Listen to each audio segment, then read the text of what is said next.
मोर्शी वरुड येथील शेतकऱ्यांचा 2023 मधील अतिवृष्टी व अवकाळी पावसाचा रखडलेला निधी शेतकऱ्यांच्या खात्यात जमा न झाल्यामुळे वरुड पंचायत समितीचे माजी सभापती विक्रम ठाकरे यांच्या नेतृत्वात वरुड मोर्शी तालुक्यातील शेतकऱ्यांनी वरुड तहसीलदाराच्या दालनात ठिय्या आंदोलन केले. त्याच्या खात्यात येऊन जाईल, पण आपण शुक्रवार न समजता आपण पुढचा सोमवार उद्या सोमवार करून आणि मग राहिला त्याचे व्हीके नंबर यायचे आहेत. ते आगच पटवायला पत्र काढून राहिले व्हीके नंबर साठी. व्हीके नंबर देणं काढल्यानंतर ते कलेक्टर ऑफिसला पाठवते, म्हणते कलेक्टर ऑफिस मुंबईला मंत्रालयात पाठवते. त्या सगळ्या त्याचे व्हीके नंबर व्हायचे आहेत, तर त्या सगळ्या प्रोसेसले त्याचं म्हणणं आहे का 1 महिना लागेल, 1 महिन्यानंतर पैसे येईल.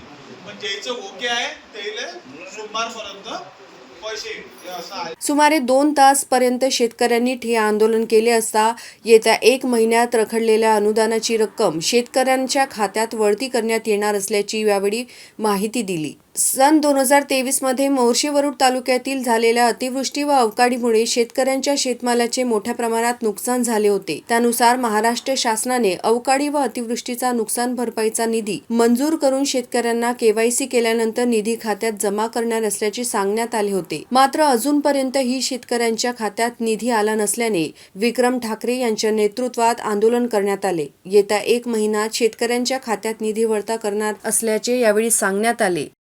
सोमेश्वर शहाणे, जनमत लाईव्ह न्यूज, मोर्शी.